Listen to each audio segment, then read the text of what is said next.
Samba Obi était assis seul dans son immense salon. Le plafond était haut, les sols brillants, et les domestiques de la famille se déplaçaient discrètement. Bien qu'il soit entouré de choses luxueuses, Samba se sentait vide. Il fixait les carreaux en marbre et réfléchissait à sa vie. Les gens le voyaient comme le fils riche et séduisant du chef Obi, l'un des hommes les plus puissants de Lagos, mais au fond de lui, Samba se sentait piégé, comme s'il portait un masque qu'il ne pouvait jamais retirer. Son meilleur ami, Emeka, frappa légèrement à la porte avant d'entrer. Emeka faisait partie des rares personnes en qui Samba avait confiance. Il n'était pas là pour l'argent, il appréciait Samba pour ce qu'il était. En voyant les yeux tristes de Samba, Emeka dit « Et mon gars, qu'est-ce qui ne va pas? On dirait qu'on t'a pris ton plat préféré. » Samba soupira. « Emeka, je suis fatigué, dit-il d'une voix basse. Tous les jours, les gens me demandent des services ou de l'argent. Ils ne me voient même pas comme une personne. Je suis juste une banque pour eux. La semaine dernière, c'était mon anniversaire, mais aucun de mes invités ne semblait se soucier de moi. Ils voulaient juste prendre des photos et se vanter d'avoir été à une grande fête. » Emeka hocha la tête. « Je sais, Samba. Cette fête était tellement bruyante, tout le monde buvait et dansait, mais toi, tu avais l'air malheureux tout le temps. Tu as parlé à ton père de ce que tu ressens? » Samba secoua la tête. « Obi est trop occupé. Il pense que je vais bien parce que j'ai de l'argent et une grande maison. Il dit toujours que l'argent résout tout. Mais Emeka, moi, je veux quelque chose de réel. Je veux rencontrer des gens qui se fichent de mon nom ou de ce que je possède. » Emeka s'approcha et posa une main sur l'épaule de Samba. « Alors, qu'est-ce que tu veux faire? » Samba se leva et regarda autour de la vaste pièce. Il vit son reflet dans un immense miroir. Il portait une chemise coûteuse et une montre en or. « J'aimerais pouvoir tout recommencer, quelque part où personne ne me connaît, » dit-il doucement. « Je veux voir si je peux être normal, peut-être trouver des amis qui m'aiment pour ce que je suis. » Les yeux d'Emeka s'illuminèrent. « Tu sais, peut-être que tu peux. Tu pourrais t'éloigner un moment, disparaître des radars. » Samba se tourna vers Emeka avec une lueur soudaine dans les yeux. « Et si je prétendais être quelqu'un d'autre ?» Samba posa la question, trouvant l'idée à la fois excitante et effrayante. « Et si j'allais à Surir ou dans un endroit moins luxueux pour vivre une vie simple ?» Emeka lâcha un petit rire. « Toi, vivre sans climatisation ni voiture privée? Je n'aurais jamais cru voir ça. » Mais il remarqua le visage sérieux de Samba. « Attends, tu ne plaisantes pas, n'est-ce pas ?» Samba s'approcha de la fenêtre. Il voyait la haute clôture autour de la maison familiale, les jardiniers taillant les fleurs, et les gardes de sécurité postés à la porte. « Je suis sérieux, » dit-il. « Je pense que je pourrais apprendre un métier manuel. J'avais suivi un cours de menuiserie une fois, tu te souviens? C'était pendant ses vacances d'été en Angleterre. » Emeka croisa les bras. « Oui, je me souviens. Mais tu te plaignais tout le temps des copeaux de bois dans tes cheveux, taquina-t-il avant de devenir sérieux. Mais si c'est ce que tu veux, je te soutiendrai. Comment comptes-tu t'y prendre? » Samba se retourna, sa voix devenant plus affirmée. « Je vais partir discrètement, sans prévenir mon père. Sinon, il enverra une armée de chauffeurs et de gardes pour me surveiller. Je louerai une chambre à Surir sous un faux nom. Je dirai que je suis un jeune menuisier débutant. Pas de costume tapac sans drave-l'œil, pas de chaussures chères. Je ferai de mon mieux pour me fondre dans le décor. » Emeka avait l'air sceptique, mais il hocha lentement la tête. « Ce sera difficile, mais si quelqu'un peut le faire, c'est toi. Tu es têtu comme ça. » Il marqua une pause. « Mais fais attention, Samba. Si les gens découvrent qui tu es vraiment, ça pourrait faire un sacré scandale. » « Les scandales, j'y suis habitué, » répondit Samba avec un léger sourire. « Au moins, cette fois, je serai aux commandes. Je dois essayer. J'ai besoin de savoir s'il existe des gens bons dans ce monde qui ne voient pas que l'argent. » À ce moment-là, ils entendirent des pas dans le couloir. Une domestique frappa à la porte avant d'entrer. « Monsieur, votre père veut vous voir dans son bureau, » dit-elle, les yeux fuyant nerveusement. Samba échangea un regard avec Emeka. Il était certain que le chef Obi voulait parler affaires ou d'une affaire de famille. « Dites-lui que j'arrive bientôt, » répondit-il. Une fois la domestique partie, Samba déglutit avec difficulté. « Tu vois, je ne peux même pas avoir un moment de paix dans ma propre maison. » Emeka se dirigea vers la porte. « Allons-y, sinon il viendra te chercher. Tu sais comment il est. » Ils descendirent le long couloir, passant devant d'immenses peintures et de grandes photos de familles encadrées d'or. Sur chaque cliché, le chef Obi se tenait droit et fier. Samba ressentit une pointe de culpabilité en pensant à son plan. Il savait que son père avait travaillé dur pour bâtir leur fortune, mais Samba voulait aussi construire quelque chose, à sa manière. Lorsqu'ils atteignirent le bureau, le chef Obi était au téléphone, parlant fort. Il leur fit signe d'entrer sans interrompre son appel. Samba et Emeka restèrent là jusqu'à ce qu'il termine. Enfin, le chef Obi raccrocha et posa sur son fils un regard sérieux. « Samba, dit-il de sa voix forte, où étais-tu hier soir? J'ai entendu dire que tu as refusé de te joindre au dîner de famille. Tu ne peux pas continuer à manquer ces rassemblements importants. Samba baissa la tête. Je suis désolé, père. Je ne me sentais pas bien. Il ne précisa pas qu'il en avait assez des discussions interminables sur les affaires et des comportements ostentatoires de ses dîners. Le chef Obi l'étudia du regard. Tu n'es plus un enfant. Tu dois assumer tes responsabilités. Le nom Obi a du poids. Tu ne peux pas te cacher dans ta chambre ou sortir sans me prévenir. Samba jeta un coup d'œil à Emika, puis retourna son regard vers son père. Je sais, monsieur, dit-il calmement. Cela ne se reproduira plus. Le chef Obi hocha la tête, satisfait pour l'instant. Il se tourna vers Emika avec un sourire poli. Emika, transmets mes salutations à tes parents. Emika fit une légère révérence. Oui, chef Obi. La réunion s'arrêta là. Samba suivit Emika jusqu'à sa chambre, soulagé que son père ne pose pas plus de questions. Dès qu'il ferma la porte, Samba poussa un long soupir. Tu vois, voilà ce que je dois supporter. Je ne peux pas être honnête avec lui pour l'instant. Il ne me laisserait jamais aller au bout de mon plan. Emika s'appuya contre le mur. Alors, tu vas vraiment le faire, comme ça? Samba ouvrit son placard et sortit une petite valise, puis il attrapa un t-shirt simple et un jean dans un tiroir. Il observa une fois de plus son reflet, remarquant les lignes d'inquiétude sur son front.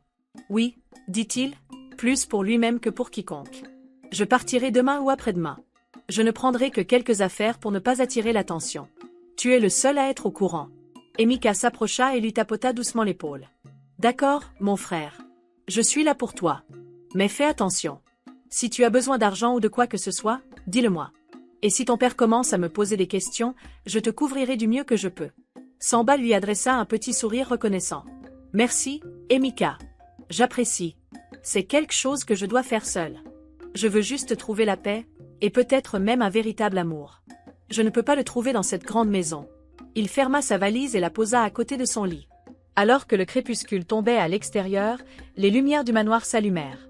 Samba éteignit son téléphone, son cœur battant avec un étrange mélange de peur et d'excitation. Il réfléchit un instant à ce qu'il attendait à Surir, un endroit qu'il connaissait à peine. Il ignorait si les gens l'accepteraient ou s'il pourrait maintenir son mensonge, mais une chose était claire, il était prêt à essayer. À cet instant, il se sentit plus vivant que jamais.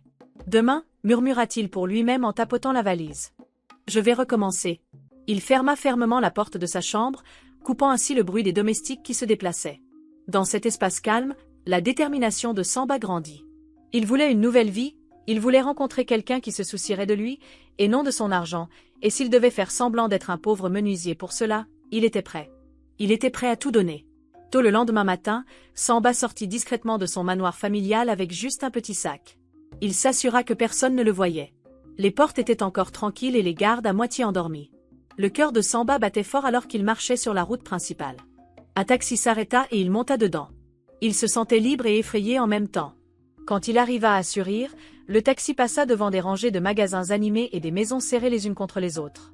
Des gens vendaient de la nourriture au bord de la route et de la musique forte sortait des haut-parleurs voisins. C'était loin du quartier propre et calme où Samba avait grandi. Il respira l'odeur épaisse des gaz d'échappement mélangée à celle des accaras fraîchement frits. C'était accablant, mais il ressentait aussi une étrange excitation en lui. Il paya le chauffeur de taxi et descendit près d'une rue animée. Tout autour de lui bourdonnait de vie. Il regarda son téléphone une dernière fois pour vérifier l'adresse qu'Emika lui avait donnée. Il repéra un petit appartement d'une pièce qui l'attendait au coin de la rue. Il aperçut la peinture écaillée des bâtiments et la clôture brisée.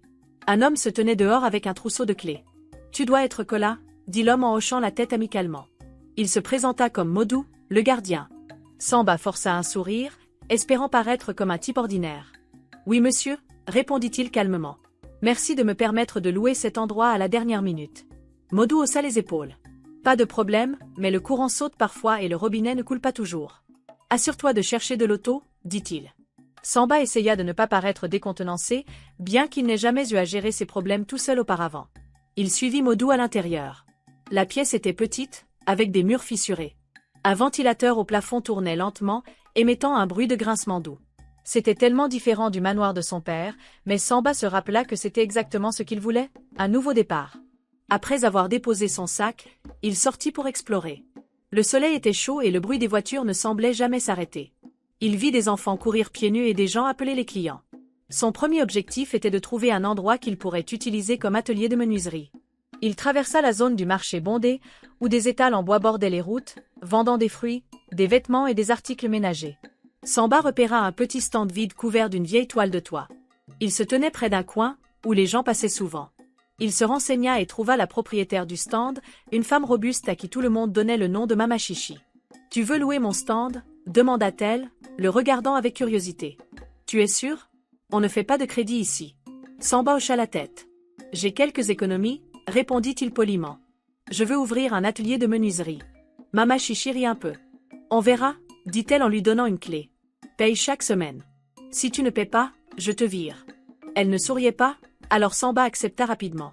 À l'intérieur du stand, Samba se rendit compte qu'il n'avait presque aucune idée de la façon de décorer un atelier. Il n'avait qu'un marteau, une petite scie et quelques clous qu'il avait achetés dans un magasin de bricolage à proximité, mais il refusa d'abandonner. Il balaya le sol, essuya les murs en bois et rangea ses outils soigneusement dans un coin. À midi, la sueur coulait sur son visage. Les gens qui passaient le regardaient. Un garçon curieux, Femi, pointa du doigt et dit colla, avant de s'enfuir en riant. Samba essaya de ne pas se sentir gêné, se disant que chaque petit pas l'aidait à construire une nouvelle vie. Plus tard dans l'après-midi, son téléphone vibra. L'écran affichait un numéro venant du bureau de son père. Le cœur de Samba se serra. Il sortit et appuya le téléphone contre son oreille. Une voix ferme le salua. « Monsieur Samba, votre père veut savoir où vous êtes.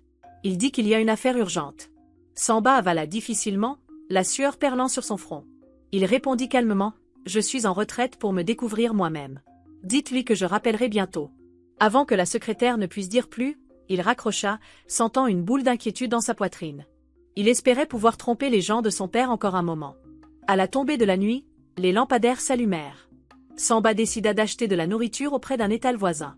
Il choisit une assiette de riz jollof et de plantains frits, l'arôme épicé faisant grogner son estomac. En mangeant, il réfléchissait à son plan. Il savait qu'il devait améliorer ses compétences en menuiserie rapidement, sinon personne ne lui apporterait de meubles. Si les gens découvraient qu'il n'était qu'un homme riche faisant semblant, ils se moqueraient de lui, ou pire, seraient en colère de ses mensonges. Il finit son repas et se promit de travailler plus dur le lendemain. En rentrant, il remarqua une femme mince qui passait par le marché. Elle portait un sac lourd et son visage semblait fatigué, mais il y avait une lueur particulière en elle. Samba ralentit ses pas, curieux. Il ne connaissait pas son nom, mais quelque chose dans sa force tranquille attira son attention. Elle le regarda brièvement, puis continua son chemin. Il ressentit un petit battement dans sa poitrine qu'il ne pouvait expliquer. Sourire n'était définitivement pas comme sa vieille vie, mais peut-être que c'était une bonne chose. Lorsqu'il retourna dans sa petite chambre, les lumières étaient éteintes, l'électricité avait sauté. Samba alluma une bougie et s'allongea sur son matelas masse. Il écouta le bruit constant des voitures à l'extérieur et se demanda ce que demain lui réserverait. Il pensa à l'atelier qu'il avait installé, aux étranges nouveaux voisins et à la femme qu'il avait vue marcher avec tant de détermination. Son esprit tournait avec des possibilités. Il était loin de chez lui, mais pour la première fois depuis longtemps, il avait l'impression d'être vraiment en vie. Le lendemain matin, Samba se réveilla au cri d'un coq dehors, assis sur son matelas mince, clignant des yeux face à la lumière faible du jour qui perçait à travers ses rideaux poussiéreux. Même si la nuit avait été chaude et bruyante, il ressentit une étrange poussée d'énergie.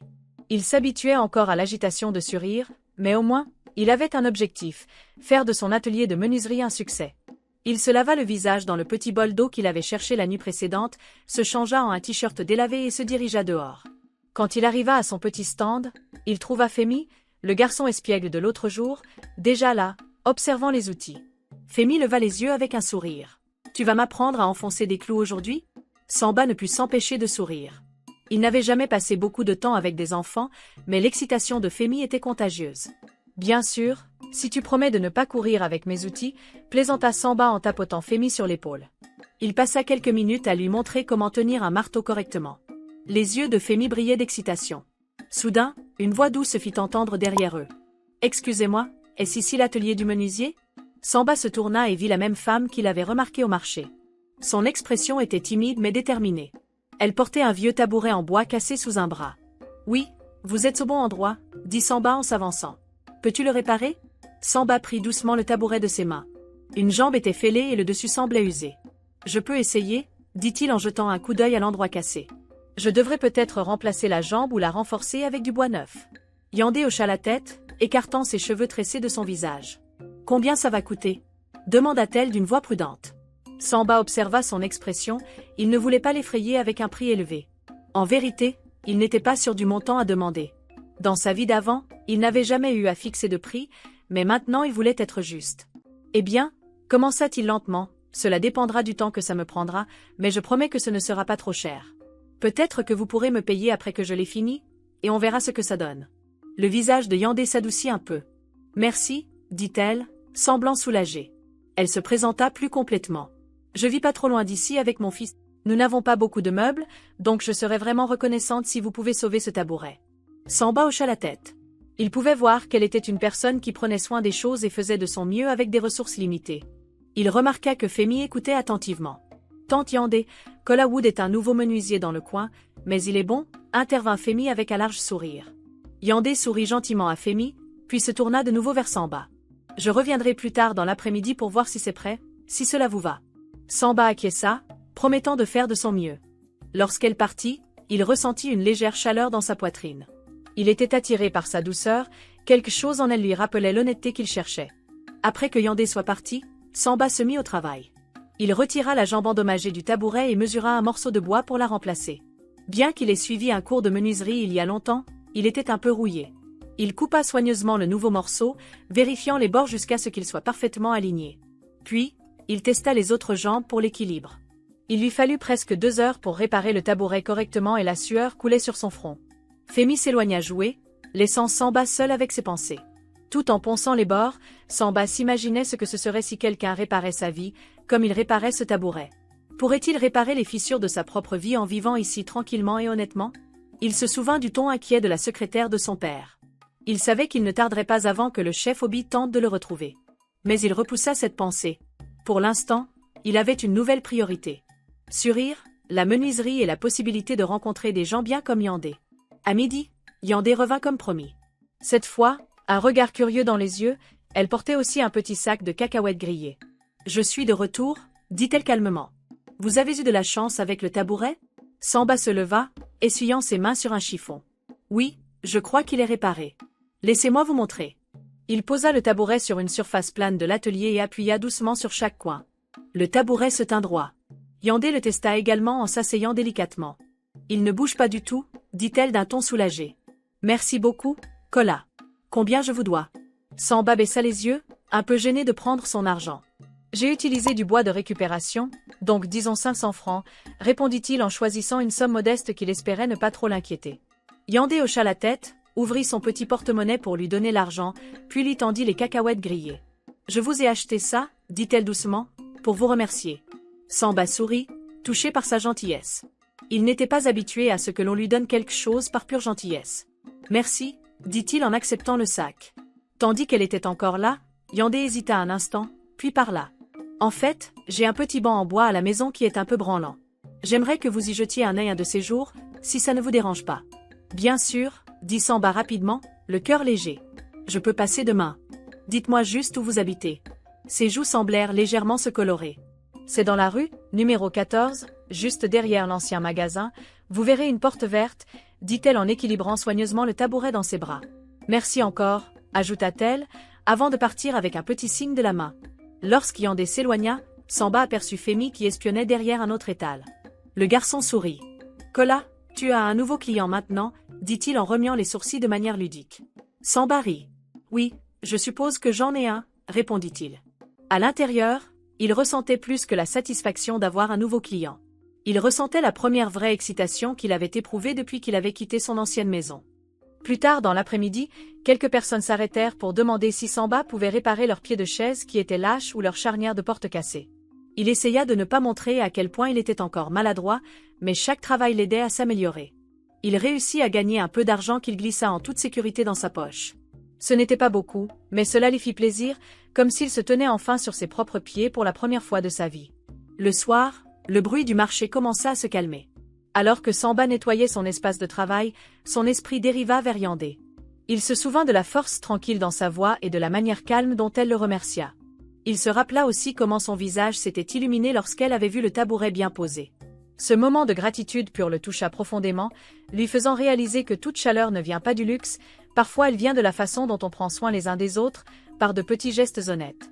Avant de fermer, il sortit son téléphone et vit quelques appels manqués de numéros inconnus. Il devina qu'ils provenaient de son bureau ou peut-être d'Emika, inquiet de lui. Il décida de ne pas rappeler. Il gérerait ça plus tard. Pour l'instant, Il était Kola, un menuisier qui venait de réparer son premier meuble assuré, et en faisant cela, il ressentait une lueur d'espoir qu'il pourrait aussi réparer le vide qu'il ressentait à l'intérieur de lui. En rentrant dans sa petite chambre, Samba fredonna une mélodie douce. Les lumières de la rue clignotaient et l'air était épais de l'odeur du maïs rôti. Il gravit les marches fendues jusqu'à sa chambre louée et s'installa pour la nuit. Alors qu'il s'allongeait sur le matelas, il serra le sac de cacahuètes grillées que Yandé lui avait donné, pensant à quel point les cadeaux simples pouvaient signifier beaucoup. Demain, il la reverrait, et il se demandait si cette rencontre pourrait le rapprocher de l'amour sincère qu'il recherchait. Pour la première fois depuis des années, il s'endormit le cœur léger, prêt à tout ce que Surely réserverait. Samba se réveilla tôt le lendemain, son cœur plus léger qu'il ne l'avait été depuis longtemps. Il se souvint du moment où Yandé lui avait souri après qu'il eut réparé son tabouret et de la façon dont elle avait dit merci avec une telle chaleur. Ce souvenir simple le rendit enthousiaste à l'idée d'affronter un nouveau jour à Surrire. Il nettoya rapidement, mangea un petit morceau de pain et se dirigea vers son atelier de menuiserie. À midi, il ferme son étal et se rendit chez Yandé pour réparer son banc. La maison de Yandé n'était pas loin du marché, juste comme elle l'avait dit. C'était un petit bâtiment avec une porte verte et de la peinture qui s'écaillait. Lorsqu'ils entrèrent, Samba remarqua le mobilier simple, un canapé usé, une petite table et un couloir étroit menant à 2 autres pièces. Yandé mena Samba jusqu'au vieux banc en bois. Une de ses jambes était lâche et il y avait une fissure sur le siège. Samba l'examina soigneusement. « Je vais devoir resserrer ses vis et peut-être ajouter un morceau de bois dessous pour le soutien, » expliqua-t-il. Yandé le regarda attentivement. Il la surprit en train d'étudier ses mains, remarquant comment il manipulait le banc avec soin. Il comprit qu'elle vérifiait s'il savait vraiment ce qu'il faisait. Alors que Samba travaillait, il demanda doucement. « Alors, comment fais-tu pour tout gérer seul ? Ça doit être beaucoup de travail. » Il ne voulait pas être trop curieux, mais il était intéressé par sa vie. Yandé hésita un moment. « Je fais de mon mieux, » dit-elle d'une voix basse. « J'ai un petit boulot dans une boutique et parfois j'aide un ami qui vend du riz et du ragoût. Femi va à l'école près d'ici, mais ce n'est pas facile, les choses peuvent devenir chères. » Samba acquiesça en se concentrant sur le banc. « Tu dois être très forte, » dit-il doucement. « Je respecte ça. » Yandé lui offrit un sourire doux. « Merci, » répondit-elle. « La vie peut être difficile, mais je continue pour le bien de Femi. » Juste au moment où Samba finit de resserrer la jambe du banc, ils entendirent un coup sec à la porte. Les yeux de Yandé s'assombrirent de soucis. Elle donna une petite collation à Femi et lui dit d'aller dans l'autre pièce. Samba sentit que quelque chose n'allait pas lorsqu'Yandé ouvrit la porte. Un homme grand et large, avec des épaules massives, se tenait là, l'air en colère et impatient. « Yandé, » dit-il d'une voix dure. « Je t'attends au coin. Tu n'as pas répondu à mes appels. » La voix de Yandé trembla un peu. « Théo, que veux-tu » demanda-t-elle en sortant pour que Femi ne l'entende pas. Samba se tenait silencieusement derrière elle, ne sachant pas quoi faire. Théo poussa la porte plus largement et regarda autour de lui. Son regard se posa sur Samba et il fronça les sourcils. « C'est qui, ça » exigea-t-il. Yandé tenta de rester calme. « C'est juste un menuisier qui m'aide à réparer des meubles, » dit-elle en levant le menton. « C'est tout. » Samba observa les poings serrés de Théo et sentit un choc d'inquiétude. Théo semblait être un homme qui aimait avoir le contrôle, et il n'aimait clairement pas voir quelqu'un d'autre chez Yandé. Théo pointa du doigt Samba. « Écoute-moi bien, je ne te connais pas, mais reste hors de mes affaires, » grogna-t-il. Puis il se tourna de nouveau vers Yandé. « Tu me dois de l'argent, Yandé. J'ai des dettes à payer et tu ne peux pas continuer à m'ignorer. » Samba se figea, ne voulant pas faire exploser sa couverture. Il ne voulait pas que Théo fasse du mal à Yandé, mais il devait être prudent. Si jamais il révélait à quel point il voulait la protéger, Théo pourrait devenir suspicieux, ou Yandé commencerait à se demander qui il était vraiment. « Je n'ai pas d'argent en trop, » dit Yandé fermement en croisant les bras. « Tu sais que je peux à peine m'occuper de Femi et de moi. Pourquoi es-tu ici à exiger des choses ?» Théo ricana en s'approchant d'elle. « Parce que j'en ai marre de quémander, » cracha-t-il. « Tu sais dans quel pétrin je me trouve, n'agis pas comme si tu étais complètement innocente. On était mariés, tu te souviens ?» Samba ne put plus se taire. Il se leva et se racla la gorge. « Excusez-moi, monsieur, » dit-il, essayant de garder sa voix calme. « Est-ce vraiment l'endroit pour avoir cette discussion ?» Théo se tourna vers lui en le fusillant du regard. « Qui es-tu pour parler, un menuisier sans le sou ? Ne me teste pas. » Yandé se plaça entre eux, le visage pâle mais déterminé. « Théo, s'il te plaît, pars, » dit-elle. « Je t'appellerai si je trouve un moyen de t'aider, mais je ne peux rien faire pour l'instant. » Théo la pointa du doigt à nouveau. « Je reviendrai bientôt. Tu ferais bien d'être prête avec quelque chose, » dit-il avant de partir en claquant la porte si fort qu'elle en trembla. Yandé resta un moment là, les épaules affaissées. Samba remarqua que ses yeux brillaient de larmes qu'elle tentait de retenir. Il s'approcha doucement. « Ça va » demanda-t-il à voix basse. Elle secoua la tête. Désolée que tu aies vu ça, murmura-t-elle. Théo est mon ex-mari. Il est endetté depuis des années et il essaie toujours de me forcer à lui donner de l'argent. Je n'en ai pas, et même si j'en avais, je ne suis pas sûre que je veuille l'aider. Samba regarda la porte, la colère bouillonnant en lui, mais il la retint. Il ne devrait pas te traiter comme ça, dit Samba en serrant les mâchoires. Mais je comprends si tu ne veux pas que je m'en mêle. Yandé essuya ses yeux. Tu as été très gentil, Kola, mais c'est mon problème à moi. Ça me fait juste mal qu'il exige des choses alors que Femi et moi, on peine à joindre les deux bouts. Samba s'approcha un peu plus, baissant la voix pour que Femi ne les entende pas. Je peux t'aider si tu en as besoin, dit-il. Je peux lui parler, ou peut-être t'aider à réfléchir à un plan. Yandé offrit un petit sourire triste. C'est très gentil, mais Théo peut être dangereux. Je ne veux pas que tu te fasses mal. Samba remarqua sa manière de vouloir protéger les autres. Elle ne voulait de problème pour personne. Il l'admira, mais il se sentait aussi frustré que Théo puisse revenir à tout moment. D'accord, chuchota-t-il. Sache juste que tu n'es pas seul. Je suis là si tu as besoin de moi. Yandé acquiesça, puis força un petit sourire. Merci, finissons ce banc, au moins je pourrai avoir une chose en moins à m'inquiéter. Ils se dirigèrent tous deux vers le siège en bois. Samba appuya sur la jambe qu'il avait réparée, elle tenait bien, même si la petite fissure sur le siège nécessitait encore d'être réparée. Il travailla avec soin, reconnaissant d'avoir quelque chose d'autre sur quoi se concentrer. La tension dans la pièce était palpable lorsque le banc sembla solide. Yandé tenta de s'asseoir dessus. « C'est bon, dit-elle d'une voix basse mais sincère. Je t'apprécie plus que tu ne le sais. » À ce moment-là, Femi sortit de l'allée, les yeux ronds de préoccupation. Il vit sa mère assise sur le banc et s'approcha lentement. « C'est réparé maintenant ?» demanda-t-il timidement, jetant des regards autour de lui comme s'il craignait que Théo soit encore là. Samba se pencha pour être à la hauteur de Femi. « Oui, c'est réparé, répondit-il en tendant la main pour tapoter le banc. « Tu peux même sauter dessus si tu veux, mais fais attention. » Femi esquissa un petit sourire et le testa en faisant un petit bond, souriant quand il sentit qu'il ne vacillait pas. Yandé passa un bras autour de son fils. « Merci, Kola, répéta-t-elle, d'une voix plus calme. « Je suis désolée pour tout ce drame. » Samba secoua la tête. « Pas besoin de t'excuser. Je veux juste que toi et Femi soyez en sécurité. » Il jeta un coup d'œil à l'horloge sur le mur. Il était presque midi et d'autres clients l'attendaient à son étal. « Je dois y retourner, mais si tu as besoin de moi... » Yandé acquiesça d'un léger mouvement de tête. « Je te ferai savoir. » Ils l'accompagnèrent jusqu'à la porte et Samba sortit dans le soleil chaud de midi, son esprit tourné vers le visage en colère de Théo et les yeux effrayés de Yandé. Il avait tellement envie de la protéger, mais il devait aussi garder son propre secret. S'il révélait sa véritable identité, tout pourrait s'effondrer. Mais s'il ne faisait rien, Théo risquait de continuer à nuire à Yandé et à Femi. Cela serra le cœur de Samba. Alors qu'il retournait au marché, son téléphone vibra dans sa poche. Il le sortit et vit plusieurs appels manqués d'un numéro inconnu. Il supposa que cela venait probablement du bureau de son père ou peut-être de Emika qui vérifiait comment il allait.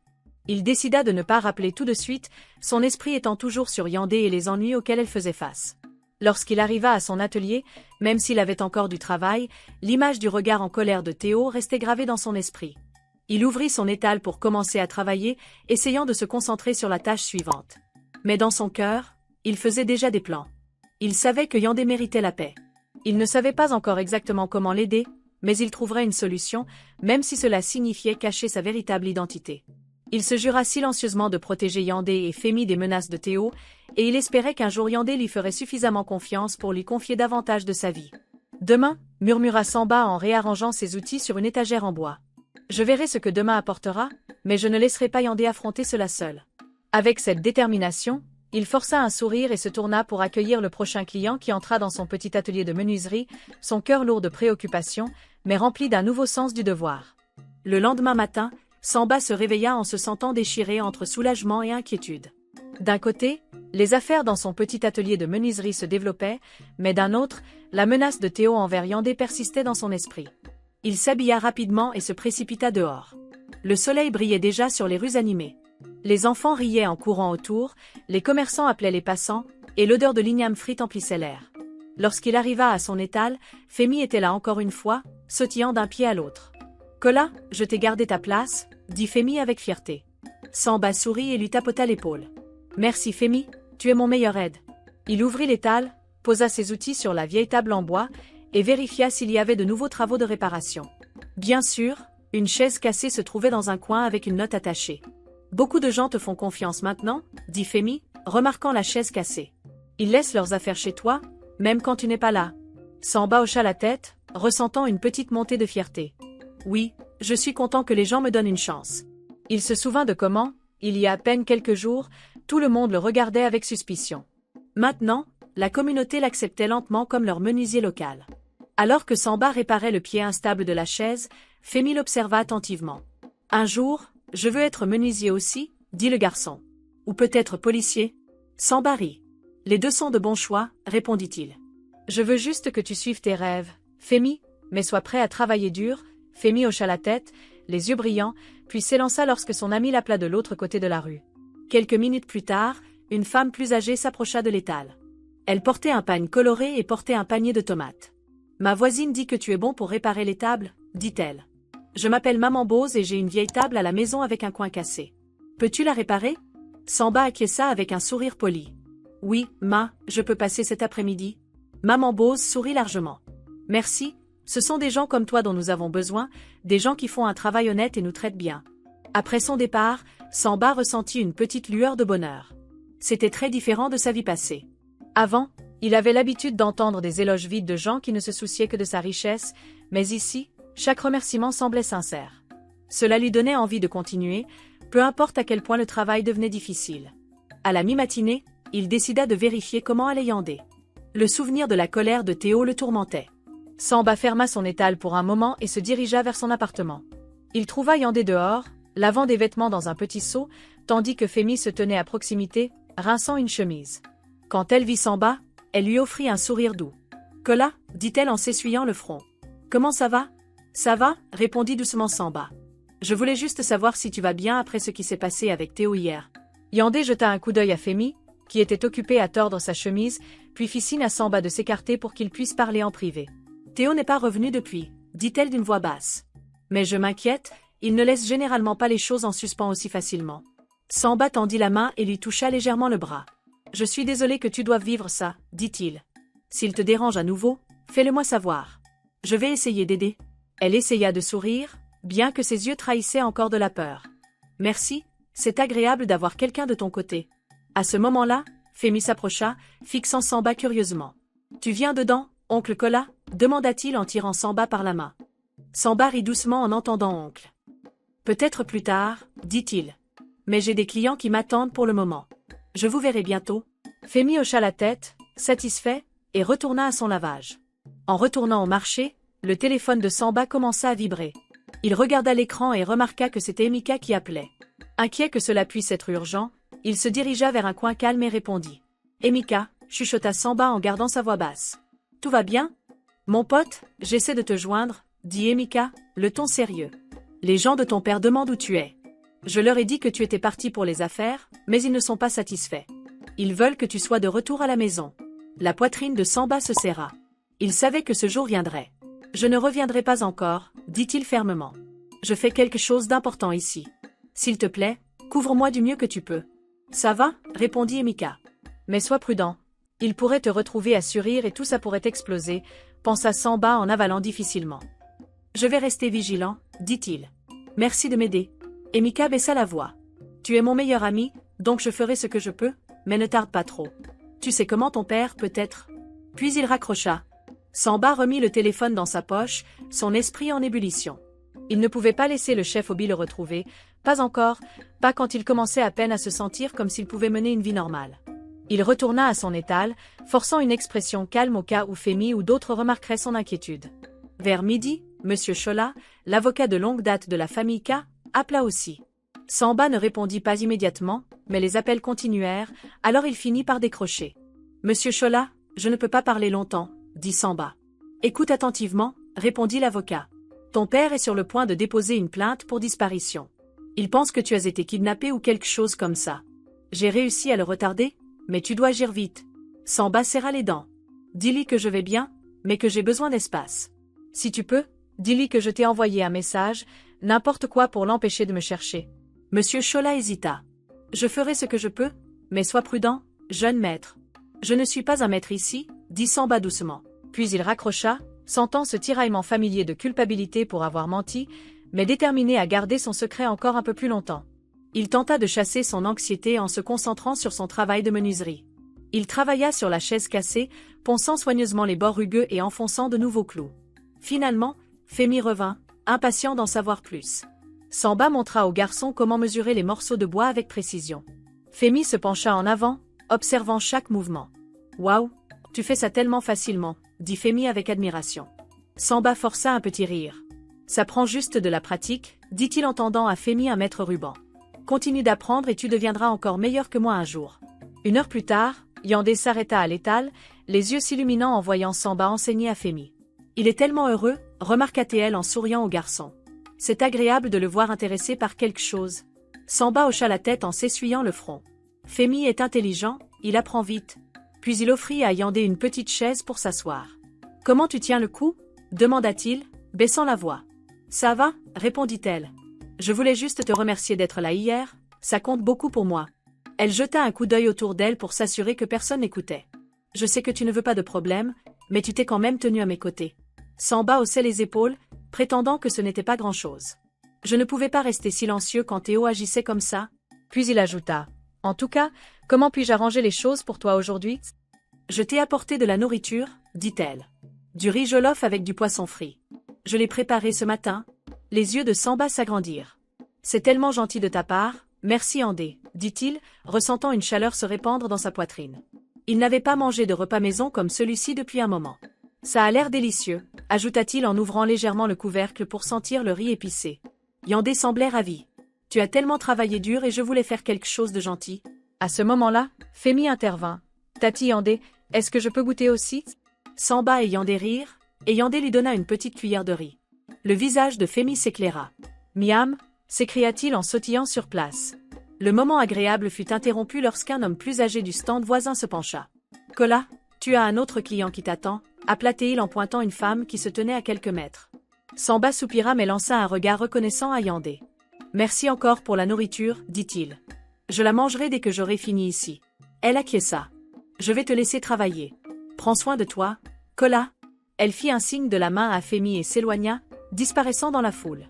Samba ressentit un élan de contentement, même si la journée était caniculaire et qu'il avait une liste croissante de réparations à faire. Il était heureux que Yandé semble lui faire davantage confiance maintenant. Il voulait préserver cette confiance, mais au fur et à mesure que l'après-midi avançait, il commença à remarquer des regards curieux de quelques voisins. Une femme murmura à son ami en jetant un coup d'œil au stand de Samba. Un autre homme passa lentement, comme s'il l'étudiait. Samba essaya d'ignorer cela, mais la sensation d'être observé fit frissonner sa peau. Plus tard, alors qu'il scellait une fissure sur une étagère en bois, une femme qui vendait des légumes à proximité chuchota à Femi. « Cet homme est vraiment juste un menuisier ? Il parle trop bien. J'ai entendu dire qu'il connaît des mots compliqués. » Femi haussait les épaules, disant qu'il ne savait rien, sauf que Kola est le meilleur menuisier du coin. Malgré tout, Samba entendit suffisamment pour se rendre compte que des rumeurs commençaient à circuler. Il se souvint de la façon dont Théo l'avait insulté, le traitant de menuisier sans le sou. Il était possible que la colère de Théo l'ait rendu suspicieux, ou peut-être que les voisins avaient simplement remarqué que Samba faisait parfois des erreurs en utilisant des manières ou des expressions qu'ils n'avaient pas l'habitude d'entendre dans le quartier. Quoi qu'il en soit, Samba pouvait sentir que les gens parlaient. Quand la soirée arriva, Samba ferma son stand et se dirigea lentement vers son petit appartement d'une pièce. Il se sentait fatigué, mais aussi inquiet. Il ne pouvait pas laisser quelqu'un découvrir qui il était vraiment, surtout pas Théo. Si Théo découvrait que Samba était le fils d'un milliardaire, il pourrait essayer d'utiliser cette information pour effrayer ou manipuler Yandé encore plus. Dans la pièce sombre, Samba s'assit sur son matelas mince et ouvrit le petit contenant de riz jollof que Yandé lui avait donné. L'odeur riche et épicée envahit ses sens. En mangeant, il se permit de sourire. Personne ne lui avait jamais cuisiné comme ça avant, dans sa vie d'avant. Le chef préparait de la nourriture pour toute la famille, mais ce n'était pas personnel. Ce repas avait un goût différent. Il avait le goût de l'attention. Après avoir fini, il soupira et s'allongea, fixant le plafond. Il pouvait supporter les rumeurs pour l'instant, mais il savait qu'elles ne disparaîtraient pas toutes seules. Il était aussi conscient que Théo restait une menace et que les hommes de son père pourraient bien être en train de se rapprocher de lui. Il ferma les yeux, espérant pouvoir protéger Yandé et son fils tout en continuant de cacher son identité. Pendant que la nuit avançait, de faibles sons de musique se faisaient entendre dans la rue. Samba ferma les yeux et pensa à la journée. Le sourire radieux de Femi, la confiance de Mamabose et l'acte simple mais gentil de Yandé. De bien des manières, cela semblait plus réel que n'importe quelle fête chic à laquelle il avait assisté. Oui, Les routes étaient chaotiques et l'électricité tombait souvent, mais il était en train de construire quelque chose qui lui appartenait, et pour la première fois de sa vie, son cœur se sentait vraiment vivant. Avant de sombrer dans le sommeil, il se murmura une promesse à lui-même. Je m'occuperai des rumeurs, je t'aiderai Yandé, et je trouverai un moyen de garder mon secret en sécurité, encore un peu plus longtemps. Puis il laissa le bruit de la nuit assurer l'envelopper, s'accrochant à l'espoir que demain apporterait une autre petite victoire, même si cela entraînerait aussi de nouveaux défis. Samba se leva tôt, comme chaque matin à Surir. Il avait commencé à aimer le lever du soleil éclatant et les sons vivants qui l'entouraient. Bien qu'il se sentît heureux de réparer des meubles et d'aider les voisins, un petit nœud d'inquiétude grandissait dans son estomac. Il savait que des rumeurs circulaient à son sujet. Certaines personnes murmuraient qu'il n'était pas seulement un pauvre menuisier. Il essaya de chasser cette peur alors qu'il se dirigeait vers son étal. Fémi était là, bien sûr, tenant un petit balai et balayant le sol. « Bonjour » cria Fémi, souriant largement. Samba lui rendit son sourire, reconnaissant pour l'excitation sans fin du garçon, mais au fond de lui, il ne pouvait s'empêcher de penser à ce qui pourrait se passer si quelqu'un de sa vieille vie le reconnaissait. Peu de temps après que Samba ait ouvert son étal, un homme en chemise propre et pantalon noir apparut, sortant d'une voiture noire élégante garée au bout de la rue. Il traversa le marché, regardant autour de lui comme s'il cherchait quelque chose ou quelqu'un. Samba le remarqua immédiatement. L'homme semblait hors de place dans la foule animée de Surir. Le cœur de Samba se mit à battre plus fort. Cet homme travaille-t-il pour le chef Obi? Fémi observa l'inconnu, curieux. Qui est-ce? Demanda-t-il à voix basse. Samba secoua la tête. Je ne sais pas, répondit-il calmement. Peut-être qu'il est juste perdu. Ne t'inquiète pas. Mais il ne pouvait s'empêcher que ses mains tremblent légèrement. Un moment plus tard, l'homme croisa le regard de Samba et commença à marcher vers lui. L'estomac de Samba se serra. Pour cacher sa panique, il fit semblant de se concentrer sur un tabouret cassé. Fémi resta près de lui, l'air confus. « Es-tu Kola » demanda l'homme, d'une voix lisse mais sérieuse. Samba hocha la tête, forçant un sourire. « Oui, c'est moi. Puis-je vous aider » L'homme jeta un coup d'œil à Fémi puis se tourna à nouveau vers Samba. « On m'a dit que vous étiez bon pour réparer les choses, dit-il d'un ton neutre. J'ai une patte de table à réparer. » Le cœur de Samba ralentit un peu. Peut-être que ce n'était qu'un nouveau client. « Oui, monsieur, je peux la réparer, » répondit-il en essayant de rester calme. « N'hésitez pas à la ramener. » L'homme fixa Samba pendant un long moment puis se détourna et partit. Samba poussa un soupir de soulagement, mais il ne pouvait ignorer ce sentiment étrange que l'homme l'étudiait soigneusement. Fémi toucha le bras de Samba. « Il semble effrayant, » dit Fémi. Samba lui donna une petite tape sur l'épaule. « Ça va, Fémi. Je suis sûr que ce n'est rien, » espérant se convaincre lui-même aussi. Au fur et à mesure que la journée avançait, Yandé arriva, portant un petit sac d'objets qu'elle voulait que Samba répare. « Bonjour, dit-elle en souriant en posant le sac. J'ai trouvé ces vieilles cuillères en bois dans ma cuisine. Pourriez-vous les poncer et les rendre lisses à nouveau ?» Samba hocha la tête. « Bien sûr, c'est une réparation facile. » Puis il baissa la voix. « Comment ça va à la maison? Plus de problèmes avec Théo ?» Yandé détourna le regard, son visage tendu. « Il n'est pas revenu depuis quelques jours, mais je m'inquiète toujours, » dit-elle, puis lui donna un sourire courageux. « Merci de demander, ça fait du bien de savoir que quelqu'un se soucie. » Juste à ce moment-là, une femme vendant des fruits de l'autre côté de la rue appela bruyamment. « Yandé, viens ici s'il te plaît. » Yandé sembla préoccupée alors qu'elle se précipitait. Samba regarda, confus. Quelque chose n'allait pas? Un instant plus tard, la marchande de fruits jeta un regard acéré à Samba et dit quelque chose qui fit écarquiller les yeux de Yandé. Yandé se tourna lentement pour fixer Samba. Il ne pouvait pas entendre leurs mots exacts, mais il sentit son cœur commencer à s'emballer. Finalement, Yandé revint, son visage pâle. « Kola, est-ce vrai que tu n'es pas celui que tu dis être ?» demanda-t-elle d'une voix tremblante. Elle a dit que les gens parlent, qu'on dit peut-être que tu es riche, que tu te caches des ennuis. La gorge de Samba se dessécha.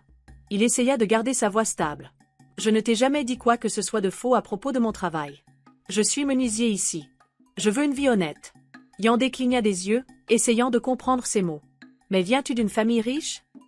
Avant que Samba ne puisse répondre, Yémi pointa la route. « Kola, regarde » cria-t-il. Samba se tourna et vit Théo marcher vers eux, les yeux pleins de colère. Yandé écarquilla les yeux. « Je t'ai dit de rester loin de mes affaires » cria Théo en pointant Samba du doigt. « Tu crois que je ne sais pas ce qui se passe? Les gens disent que tu es plein d'argent, que tu fais semblant d'être pauvre et que tu essaies de jouer au héros avec ma famille. » Le cœur de Samba battait si fort qu'il peinait à réfléchir. Il voulait nier pour protéger son secret, mais Théo faisait un esclandre devant tout le monde. Les marchands de fruits et les clients passants s'étaient arrêtés pour regarder. Yandé s'interposa devant Théo. « Même si Kola a de l'argent, ça ne change pas le fait que tu continues à nous menacer, dit-elle, sa voix tremblante mais ferme. J'en ai assez que tu apparaisses juste pour nous effrayer. Théo fixa Yandé puis se tourna de nouveau vers Samba. Tu veux la protéger de moi? Vas-y, donne-lui tous tes milliards ou ce que tu as, ça ne changera pas le fait qu'elle est à moi à gérer. Samba ressentit une vague de colère. Il avait passé sa vie à éviter les drames, mais voir Théo parler ainsi fit bouillir son sang. Ne parle pas d'elle comme si c'était ta propriété, s'écria Samba. Elle t'a quitté pour une raison. Théo fit un pas en avant, les poings serrés. La foule autour d'eux retint son souffle. Les mains de Yandé tremblaient à ses côtés. Femi semblait prêt à s'enfuir, mais juste à ce moment-là, un bruit sourd se fit entendre et un homme plus âgé, habillé proprement, émergea de la foule. Samba le reconnut immédiatement. C'était l'un des assistants personnels de son père, Monsieur Adli. L'esprit de Samba tourna. Pourquoi était-il ici? Monsieur Adli toussa pour attirer l'attention. Maître Samba, dit-il d'une voix basse, ses yeux scrutant la foule. S'il vous plaît, venez avec moi. Votre père est extrêmement inquiet. Il m'a envoyé pour vous trouver. Des murmures et des exclamations se firent entendre tandis que la mâchoire de Théo tomba. Yandé fixa Samba, les yeux écarquillés. Femi s'accrocha à la chemise de Samba, l'air perdu. Tout le monde comprit la vérité d'un coup. Samba n'était pas simplement Kola, il venait d'une famille riche et avait disparu depuis des semaines. Yandé recula d'un pas, son visage blême. Alors c'est vrai, murmura-t-elle, des larmes commençant à briller dans ses yeux. Pendant tout ce temps, tu m'as menti sur qui tu es. La poitrine de Samba sembla sur le point d'exploser. Il voulait expliquer pourquoi il avait caché son identité, dire qu'il cherchait simplement une connexion humaine réelle, mais les mots ne sortaient pas. Tout le marché était silencieux, attendant sa réponse. Soudain, Théo éclata de rire d'un rire sec et moqueur. « Regardez ça, un faux menuisier, alors tu es milliardaire, hein ?» Il se tourna vers Yandé. « Il n'est pas mieux que moi, juste un autre menteur. » Yandé lança un regard furieux à Théo, mais la douleur dans ses yeux était évidente. Samba essaya de la rejoindre, mais elle se détourna encore, des larmes coulant sur ses joues. « Tu m'as laissé penser que tu étais pauvre, tu m'as laissé partager mes difficultés tout en cachant ta vie, » dit-elle, la voix tremblante. « Pourquoi, Kola, ou qui que tu sois ?» Samba ouvrit la bouche pour parler, mais Monsieur Adli lui attrapa le bras. « Nous devons y aller maintenant, » dit Led, presque hurlant. « Ce n'est pas sûr pour vous. »« Je me fiche de ce que veut mon père, » répondit Samba en secouant son bras. Il fixa Yandé, le cœur lourd. « Je l'ai fait pour découvrir la vérité, pour rencontrer de vraies personnes. » Yandé secoua la tête, essuyant une larme. « Alors pourquoi ne m'as-tu pas fait confiance avec cette vérité, après tout ce que nous avons partagé, Kola ?»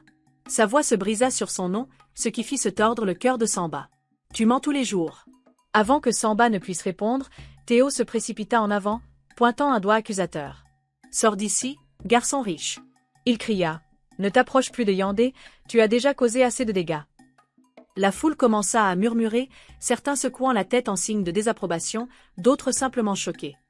Les yeux de Femi se remplirent de larmes et il tire sur la chemise de Samba.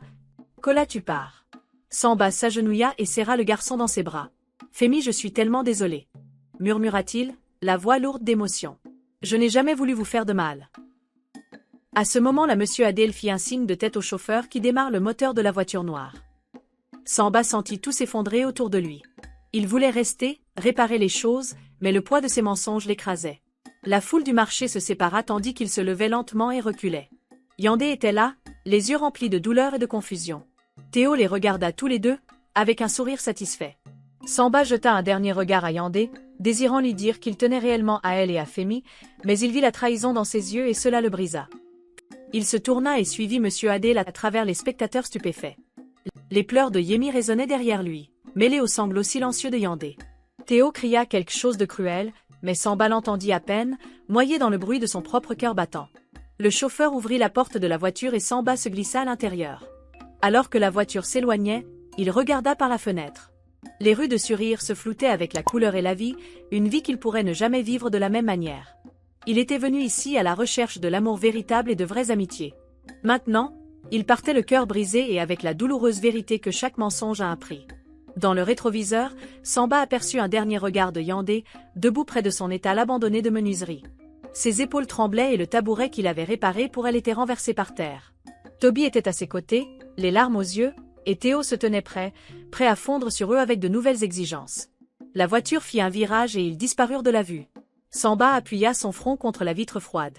Il se sentait plus vide que jamais, se demandant s'il aurait un jour la chance de tout arranger ou s'il avait perdu Yandé pour toujours.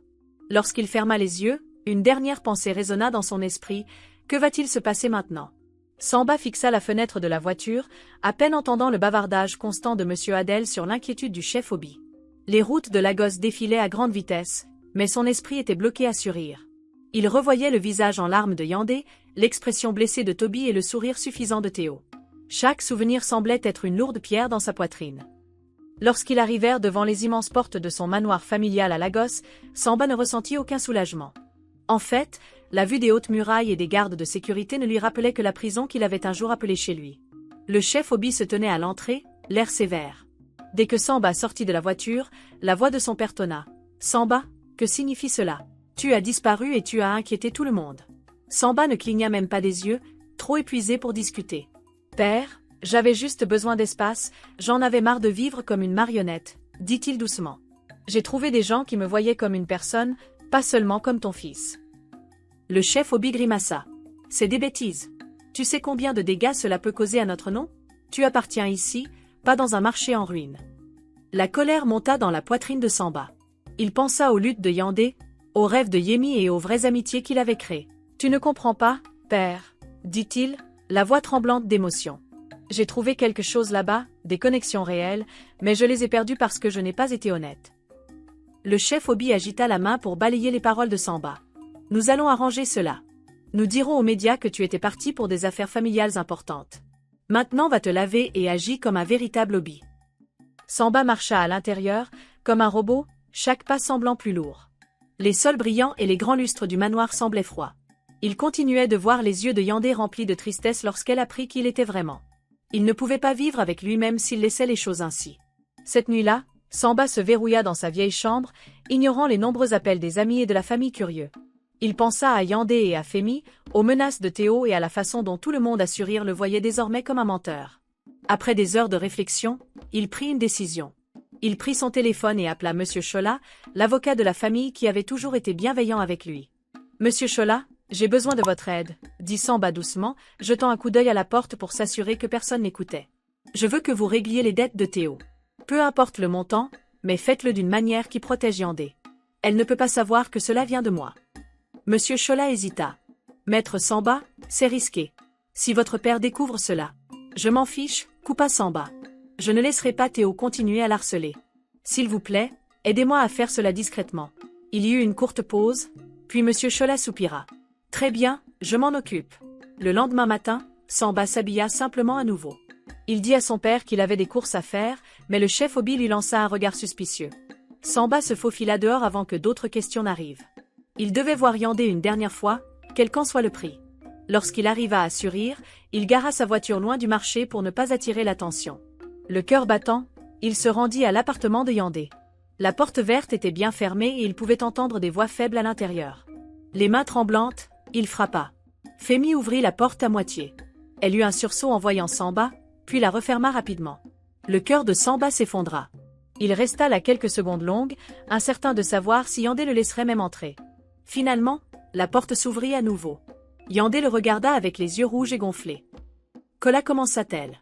Puis se rattrapa. « Je veux dire Samba, pourquoi es-tu ici ?»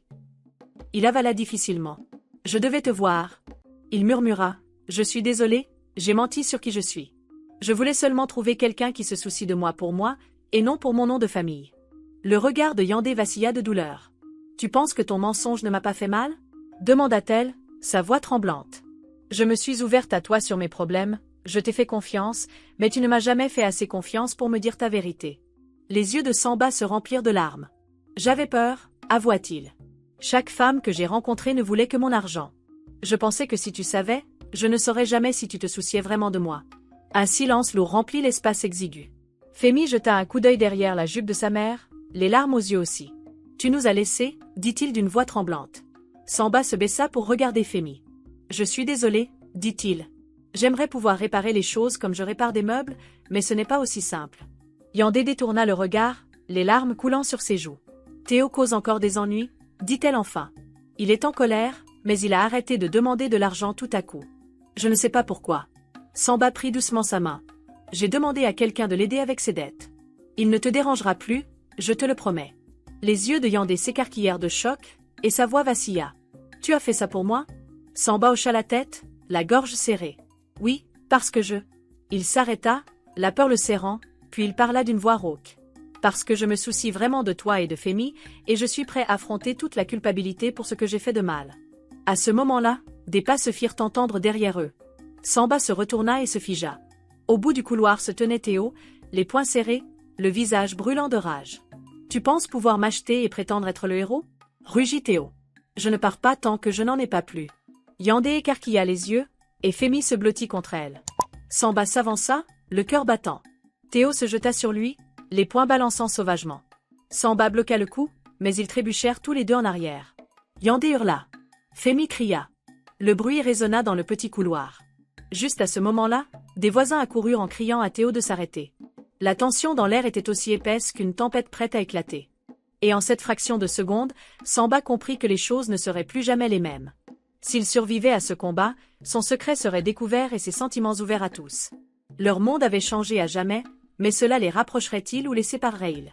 Avec Théo en furie et Yandé tremblante, Samba se prépara à ce qui allait suivre. Il refusa de partir à nouveau. Une chose était certaine, cette bataille assurée n'était pas terminée et rien ne serait jamais simple à nouveau. Quelques jours plus tard, tout le quartier parlait encore de ce qui s'était passé ce jour-là dans le couloir de Yandé. Théo avait essayé de blesser Samba, mais les voisins étaient intervenus, séparant les deux hommes. Quelqu'un appela la police, et Théo fut emmené en hurlant qu'il ne les laisserait jamais en paix.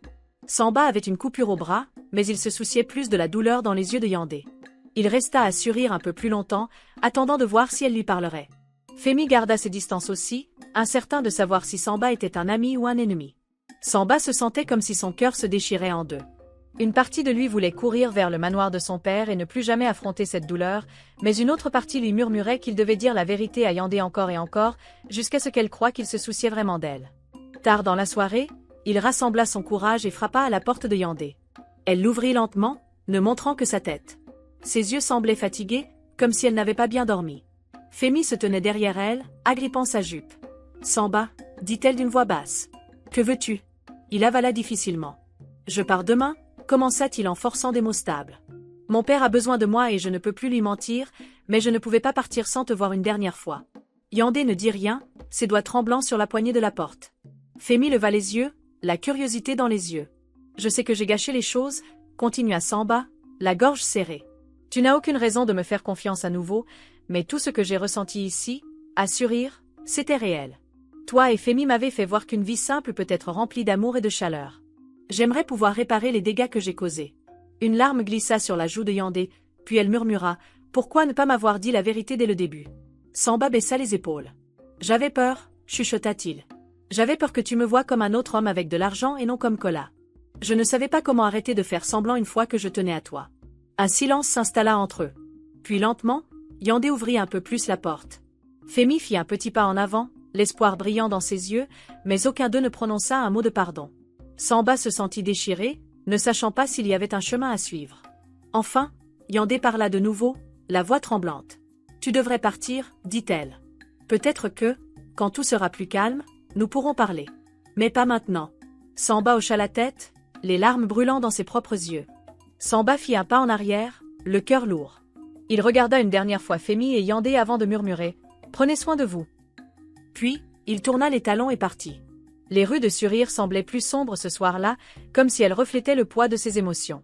Les semaines passèrent, et la vie à Surir reprit son cours. Pendant ce temps, Samba, de retour chez son père, essayait de reconstruire sa vie. Mais chaque jour, il pensait à Yandé et Femi.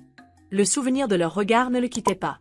Il commença à écrire des lettres, expliquant ses peurs, ses regrets, et son espoir de pouvoir un jour regagner leur confiance. Bien qu'il ne les envoyât pas, ces mots lui servaient de catharsis, un moyen de faire face à ses erreurs. Un jour, plusieurs mois après son départ, Samba reçut un message inattendu. C'était une photo de Femi tenant un jouet qu'il avait réparé lors de son séjour à Surir. Dessous, un simple mot « merci ». Samba sentit son cœur se réchauffer légèrement. Peut-être, pensait-il, qu'il y avait encore un espoir. Encouragé par ce petit geste, il décida de retourner à Surir, non pour forcer un pardon, mais pour montrer qu'il était prêt à changer. Avant de quitter la maison familiale pour retourner à Surir, Samba se retrouva face à face avec son père dans le grand salon du manoir. Le silence pesait lourd, seulement rompu par le bruit du feu crépitant dans la cheminée. Rassemblant son courage, Samba lui tendit une lettre qu'il avait écrite la veille. « Je pars, père, déclara-t-il d'une voix calme mais ferme. Je ne reviendrai pas tout de suite. J'ai besoin de temps pour comprendre qui je suis et ce que je veux dans cette vie. » Le visage de son père se durcit, ses yeux brillants de colère. « Tu fuis encore, Samba? Tu crois que la vie te fera des cadeaux parce que tu refuses tes responsabilités ?» tonna-t-il. Mais derrière la dureté de ses mots, il y avait une lueur de résignation, un homme qui commençait à accepter qu'il ne pouvait plus contrôler son fils. Samba, malgré la tension, garda son calme. « Je ne fuis pas, père. Pour une fois, je fais face à mes erreurs. Je dois réparer les torts que j'ai causés à des gens qui comptent pour moi. » Il fit une pause avant d'ajouter, avec une sincérité qui désarma son père. « Et je veux devenir un homme dont je peux être fier. » Son père ne répondit pas immédiatement. Il détourna le regard, puis finit par lâcher un soupir las. « Fais ce que tu crois juste, » murmura-t-il, presque à contre-cœur. « Mais ne t'attends pas à ce que je vienne te chercher si tu échoues. » Samba hocha doucement la tête, respectant la barrière que son père tentait de maintenir entre eux. « Je ne le ferai pas, » répondit-il avant de quitter la pièce, laissant son père seul avec ses pensées. Il loua un petit appartement dans un quartier modeste et commença à travailler pour une association locale, utilisant ses compétences de menuisier pour aider les habitants. Peu à peu, il se rapprocha de la communauté et se reconstruisit une réputation. Un jour, alors qu'il réparait une chaise sur le marché, il entendit une voix familière derrière lui. « Samba ?» Il se retourna et vit Yandé, tenant Femi par la main. Elle semblait hésitante, mais pas en colère. Femi lui fit un petit signe de la main. « Salut » dit Samba doucement, son cœur battant la chamade. Yandé prit une profonde inspiration. « Femi voulait te voir et moi, je voulais te remercier pour ce que tu as fait. Pour Théo, pour nous. » Samba hocha la tête, ses yeux brillants. « Je ne voulais pas vous laisser seul face à ça. Vous comptez beaucoup pour moi. » Yandé ne répondit pas immédiatement, mais elle tendit la main. Samba hésita un instant, puis la serra doucement. Ce n'était pas un pardon total, mais c'était un début. Dans les mois qui suivirent, Samba continua à prouver qu'il était un homme changé. Il ne cherchait pas à presser les choses, mais simplement à être là pour Yandé et Femi, comme il aurait dû l'être depuis le début. Et, petit à petit, la confiance commença à renaître. Un après-midi, alors qu'ils partageaient un pique-nique dans le parc, Femi s'endormit sur les genoux de Samba. Yandé le regarda, un sourire doux sur les lèvres. « Peut-être, » murmura-t-elle, « qu'on peut essayer de recommencer. » Le cœur de Samba se gonfla d'espoir. Ce n'était pas une fin parfaite, mais c'était une seconde chance. Et pour la première fois depuis longtemps, il sentit qu'il avait enfin trouvé un endroit qu'il pouvait appeler chez lui. Merci d'avoir regardé. Aimez et abonnez-vous si vous voulez d'autres histoires aussi passionnantes et n'oubliez pas de laisser un commentaire.